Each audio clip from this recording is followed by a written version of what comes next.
my family, and you just tend to keep going towards a simpler life as it gets hectic and more hectic every day. So it's tough, but I take it as these are 10, 12 years of my prime in my career. So these days and these years and these times are never going to come back. So I don't really complain, but yeah, it does get frustrating at times. But yeah, it's a very good question. Mr. Sanjay Bharti, you're a complete batsman going through the purple patch. Do you think you're still a work in progress as a cricketer?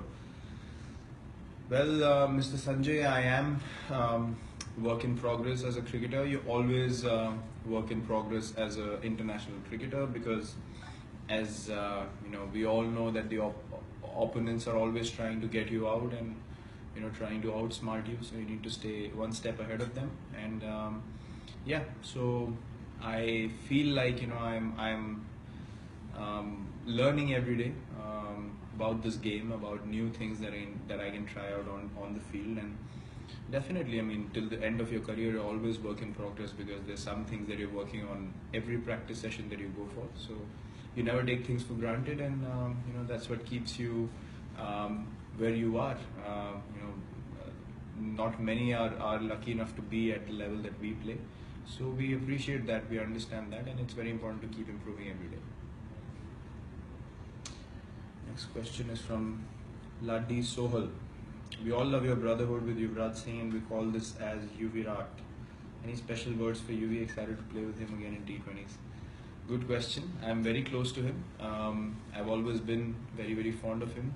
The way he plays his cricket with a lot of passion, and he's a wonderful human being. Not many people know that. He's been misread, and there've been misconceptions about him in the past, and he's very hardworking, which a lot of people do not know, and he takes a lot of pride in playing for the country. So I personally am very close to him. He's like an elder brother to me, and he's always guided me in the right direction with the things that he's learned in his career, with cricket. So he's a truly special person to know, and I'm really, really excited to be playing again with him in the T20s for India here in Australia. So I wish him all the best, and I can't wait to play alongside him again. Raman Nimje, what was that chat between Faulkner and you in the last match at MCG? Well, that's the kind of banter that keeps going on, in the field. And, well, we all are pretty used to it by now. It's happening, on a regular basis nowadays. Cricket has become really, really competitive, and people will try and disrupt you in any way possible, and the opposition has every right to use that as long as it doesn't cross the line, and you have every right to reply as long as it doesn't cross the line again. So I think there've been a lot of smart comments over the years, and mine turned out to be a perfectly timed one. I didn't intend to do that. I just said what came to mind, and which was actually not far off from the truth. So yeah, I mean, that banter is enjoyable on the field, but at the same time you need to focus on your game. So yeah, that was a fun moment, I guess. Preeti Bala Subramani, how bad is that sledging from Team Australia? We can't hear anything, but seem they constantly trying to engage our batsmen. Do they cross the line?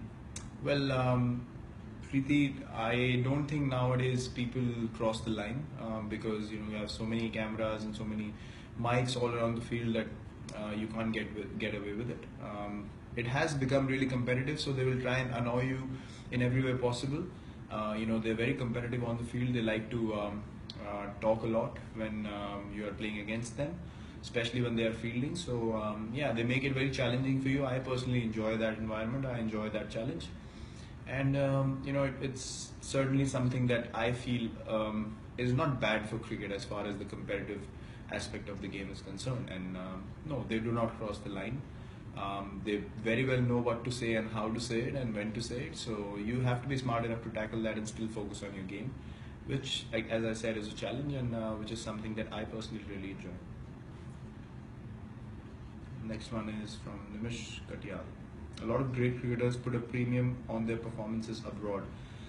How important is it for you to perform well outside India? Well, Nimish, I take every game the same way. For me, it does not matter if I'm playing in India, in the subcontinent, or away from the subcontinent or India. I take every game the same way. I want to score runs every game that I play, and I want to win the game for my team every game that I play. So I find it no different. I think it's just putting extra pressure on your head if you start categorizing or breaking up different venues and conditions. I think the cricket is a very simple game, and you need to keep it very simple to succeed in it, and that's something that I try to do, on a personal level. Next one is Samarth Kshatriya. Virat bhai, what really kept you going to become the fastest to reach 7,000 in ODIs? Well, Samarth, I never planned it. I never thought about it. As I said, my aim has always been to score as many runs as I can for the team, and try to give my best at every stage that I play. And God's been kind. I've been working hard on my game, and results have followed. And these things are only crossed when you're not focusing on them too much. Suddenly you pop up into a game and you feel like I'm just 20 runs away from 7,000, and you don't even realize things till then. So yeah, that's how it goes. I mean, later on you feel like yeah, it is a very special achievement. But at that time, or during series, or before a game, you don't tend to plan for these things. So I'm really happy about that. But something that I never really planned.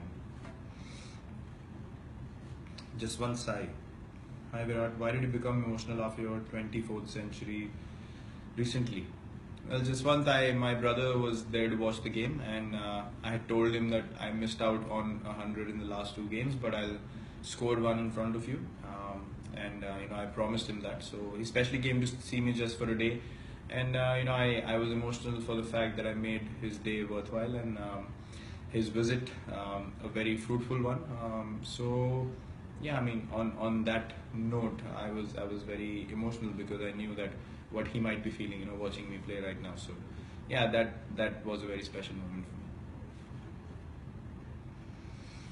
for me. Azimuddin Mola, who is your favorite Bollywood actor? Well, Azim, my favorite Bollywood actor is Amir Khan.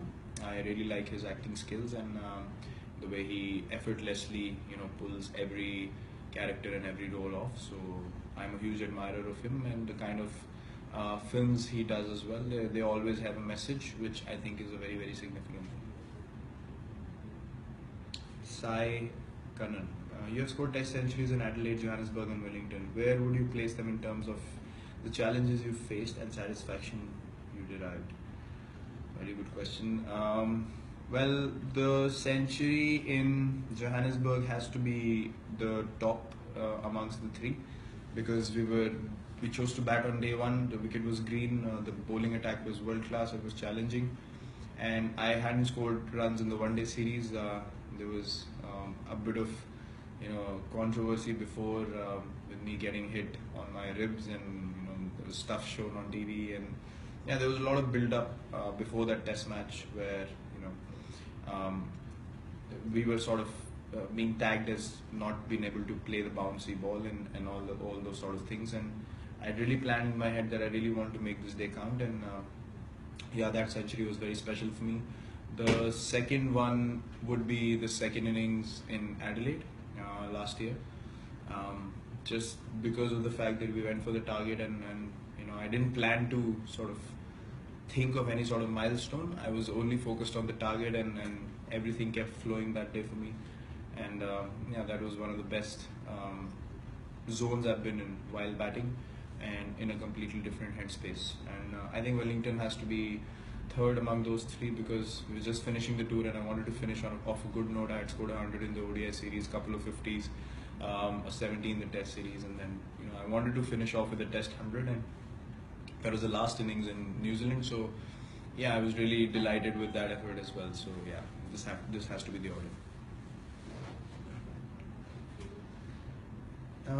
Jessica Rose, what is the most played song on your iTunes? Well, recently I've heard "Hello" from Adele a lot, and I really like her voice, and the versatility in her singing. So I mean, she's probably the best around right now, and yeah, I totally love that song. Virat Singh, if there was a movie made on your life, what would the opening scene be?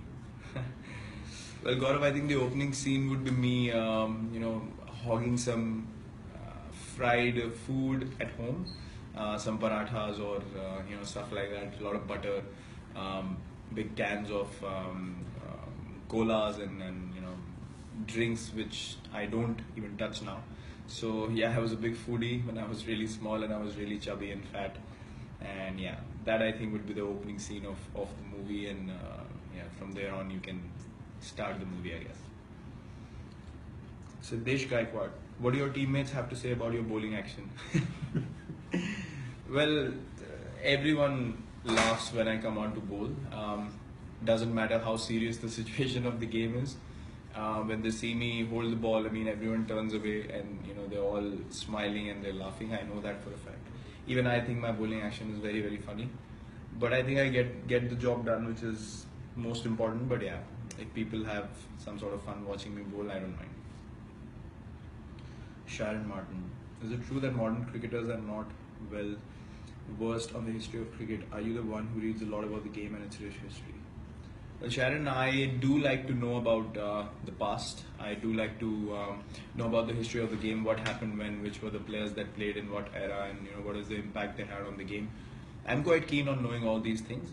It's very important to know how the game started, where it transformed from, and where we are today, and how we are able to make a difference in this particular sport, because we have to carry it forward, from the previous generation. So these things are very important to know, and I'm very keen on understanding and realizing the efforts of the past players who have given us the platform to actually grow the sport on a daily basis. So yeah, I'm someone who's pretty keen on knowing all that stuff.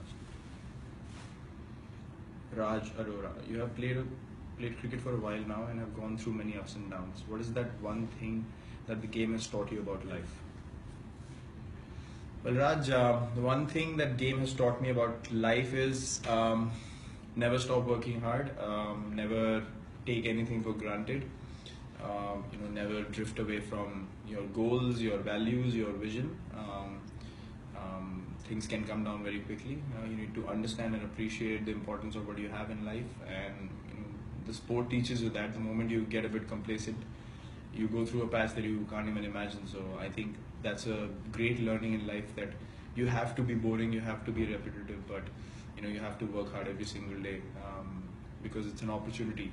As I said, not many get to be where we are, and it's an opportunity for us to live every day with absolute enjoyment, and enjoy what we are doing. So I totally love it, and that's my mantra. I want to work as hard as I can every day. Champion. What is the last book you read, and would you recommend it to others? Well, Johnny, the last book I read was Andre Agassi's book, which was called The Open, and yes, I would recommend it to all the book readers, and especially sportsmen, because it's very motivational and it's very real, and you can connect to it in many ways. So yeah, I totally love it. Radhika Mehta, besides sport, what are the other things, topics in the world that interest you? Well, Radhika, I'm pretty keen on knowing what's happening around the world, especially with all these disasters happening nowadays, and terror strikes, and they really disturb me in a big way. So I'm always keen to know what's being done about those things, because it's becoming a global issue, and every month, every week, there's something happening, or there are alerts. Even in India, I mean, in Delhi and Mumbai, major cities, there's always alerts going on. I myself was stuck in a bomb drill recently at the airport, so it is scary. I mean, you never know what's going to happen at what time, and you need to be informed about those things, because you want to avoid these situations, and obviously you want your loved ones and your family to be out of certain situations. So it's very important to be aware of these things, and yeah, I mean, I like to keep a check on what's going on around the world and be updated with that. Ashok Pandey, what are the 3 words that describe Virat Kohli? Well, Ashok, the 3 words would be, would be commitment, passion, and honesty. I live on these 3 things, and I appreciate people that appreciate those things in myself. So yeah, these 3 would be the words that come to mind when I think of myself. And we're done. thank you. It was lovely chatting with you all, and um, well, I would like to thank all of you for coming out and chatting with me